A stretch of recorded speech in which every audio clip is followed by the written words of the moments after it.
Hey, what's up, everybody? This is DJ Hallow, And this is Tierra the Realtor. and this is Adulting with the Huangs. And today we're going to be talking about new construction home versus resale. So if you're interested, stay tuned.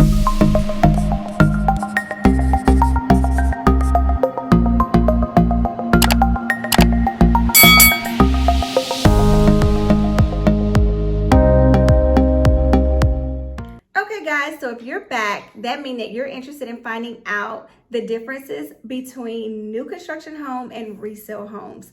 So I'm going to start with new construction. So new construction homes, in my opinion, are really good for first-time home buyers because they're quite easy transition from an apartment to a new construction home. And the reason being is because new construction homes are very energy efficient.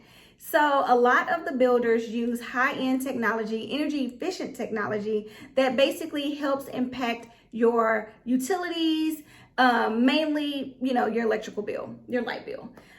So these are big things, and these are usually big ticket items.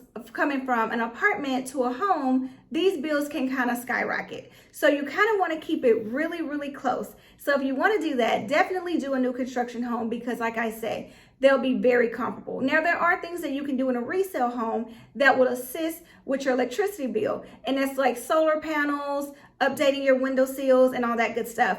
It's a lot of after market costs that would go into that, but it's definitely possible.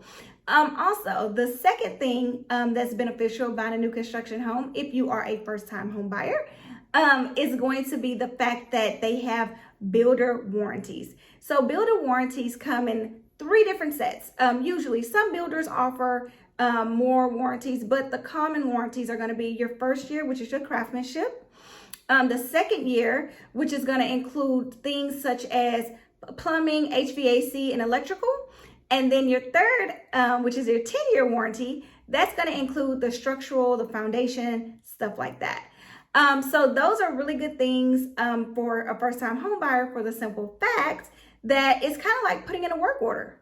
If something is wrong, you just call it in. And that's something that you would at least have for a good enough period of time. Versus in a resale home, you won't really get that. Now, most realtors, I'm sure, negotiate depending on the market for a resale home. They'll negotiate they'll use different tactics to kind of get the sellers to go ahead on and give you some type of home warranty. And those warranty policies are just as good, but builder warranties just tend to be just a little bit better. And like I said, it's a new home. So it's going to be some big stuff, but mainly minor things versus a resale home. You really just don't know. Even with an inspection, you just really don't know. So those are the main things there. And then also with a new construction home, they give builder incentives. And I know a lot of people are like, oh, yay. So usually with a build out or a new construction, you're looking at typically, I don't know, they vary like as far as the incentives, but usually if you use their lender, it's kind of like attached to that. But if for some reason you can find a lender that can get you a better deal than the builder's lender, they'll go ahead and honor the incentives if you utilize your own private lender. So most incentives include some closing costs, some money towards your closing costs or money towards your upgrades in your home. So the good thing about that is you probably won't bring very much to closing. If you have to bring anything, and if you're a first-time home buyer, there's so many different programs out there where you wouldn't even have to bring anything to closing. You literally go to the closing table, get your keys, sign your paperwork, and then you move in your house. And all the money that you have saved up in your account, I guess you're gonna furnish your house. So that's another perk about a resale home. New construction. Not to say that resale homes, you can't do the same thing, because you can. You can definitely move in a resale home with zero down. It's just a little bit harder, and it depends on the market, the seller, what condition the seller is in. If they're in a desperate state, do they need to flee the country? Do they need to, not necessarily flee like that, but like maybe they're being relocated for work and they kind of need to sell quickly, so they're motivated.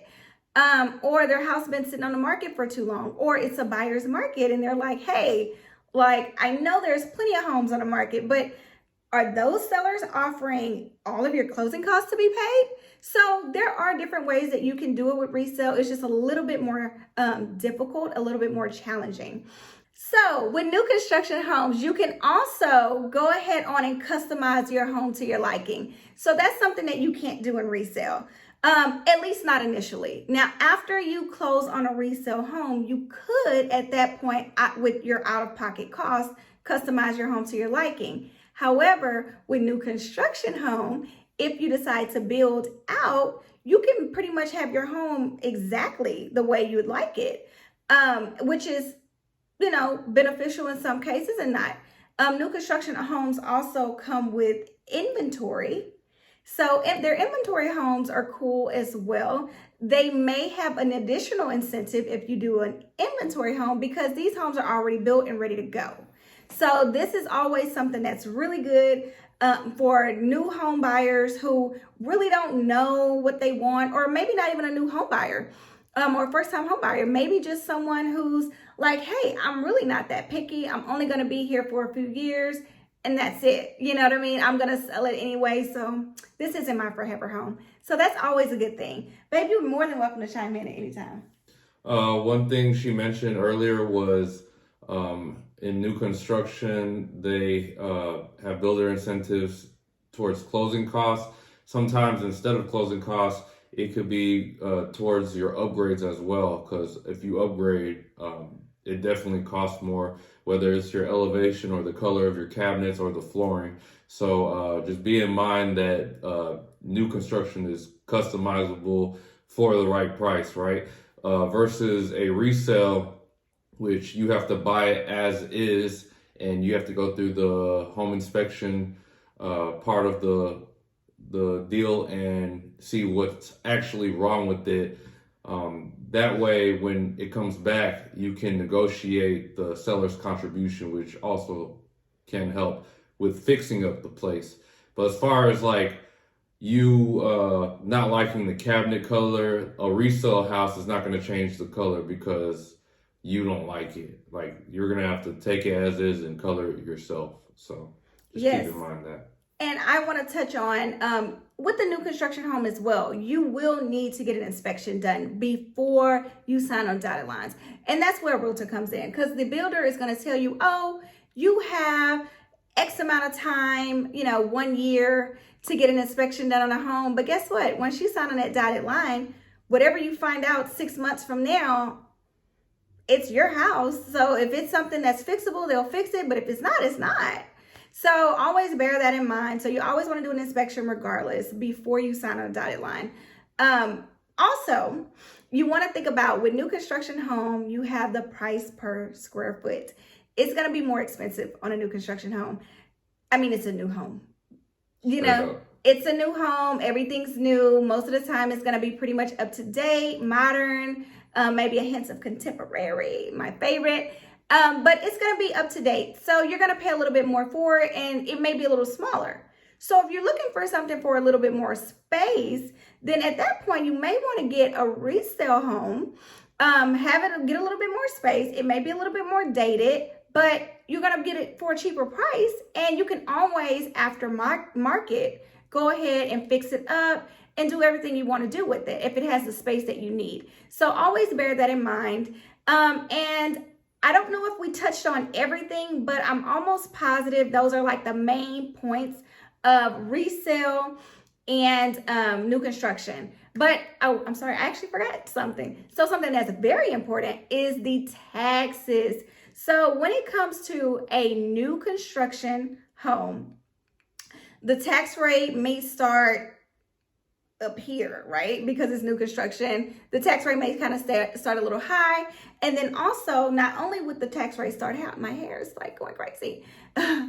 But anyway, so the tax rate may start a little, it may be a little funky. It's going to be off. So whenever you do speak with your lender or your escrow agent, whomever, make sure that your escrow taxes are right and it's not just based off the land. And when you buy new construction, sometimes they don't know, honestly, what the tax rate is going to be. So they'll give you this, they'll give you this generic tax rate, right? And then in a year, when it's time for, the following year, all of a sudden your taxes or your mortgage payment like jumps and you're like, what the heck happened? Well, that's because now they know what the tax rate is, right? So you were probably your first year only paying for land. You weren't paying for your home. So now the appraisal district has come out, appraise your home, appraise the land also, and now it then shot way up. So always bear that in mind. That's why it's very important to get a realtor so that they can, not necessarily their job to tell you, but a good realtor will say, hey, let me look over your paperwork. Let me make sure that you're not going to get this big old balloon payment or, be forced to essentially sell your home. Also, a benefit for resale is when it comes to that, more than likely in a resale home, the taxes are set. Especially if it's a mature neighborhood, the taxes are set. So you don't really have that problem. Your lender's going to know what the tax rate is already. So you shouldn't have a big surprise the next year. Also, always remember, after you buy your first home or whatever, second, third, fourth, fifth, make sure the following year you file for your homestead exemptions and knock those taxes back down. All right, you guys. So today we talked about new construction versus resale, and this was adulting with the Huangs. I messed that up big time. Babe, take us out. All right, y'all. All right, don't forget to like, subscribe, and click the notification bell.